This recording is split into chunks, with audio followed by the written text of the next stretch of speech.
The other one I love is a scavenger hunt. Learn this from a lot of world-class companies. So typical orientation is a day or 2 days spent on how not to get fired, right? How exciting is that? Hey, how was your first 2 days? Well, I understood that if I'm late 3 times, I get fired. If I chew gum, I get fired. If I say this, I get fired. That's not an inspiring orientation, right? Let's talk about how to be successful. So we do, I mean, obviously, like everyone, we have those things that we have to kind of educate you on of what could send your career south. But the way we've done it is we've taken that, you know, if you chew gum, you'll get fired. If you do this, you'll get fired. Whatever those look like. And we've made it into a scavenger hunt.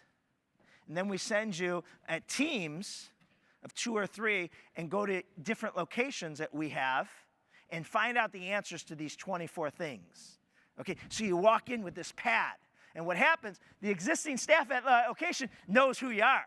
When you walk in with a pad and a pen, they know you're rookies, but they all go up and say, I'm Rachel. What do you got there? Oh, it's him right there, right? Because when we know the answers, we feel smart. So if I see, I've been doing this. I see people walking around playing this game.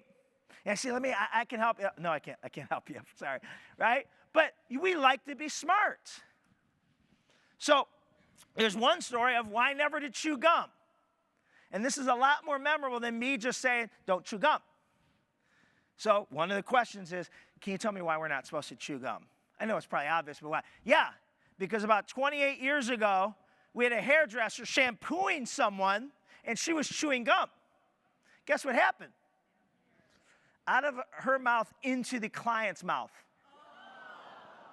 And she asked for the gum back. She goes, I just started that. It still had a lot of flavor left, right? But isn't that a better way to remember why you shouldn't chew gum than don't chew gum? So it's a bunch of stuff, like a lot of trivia. Who's the person that got arrested in high school for, fun stuff? Whose nickname was Stinky? Who holds the record for the most sales in a day? And you got to go around.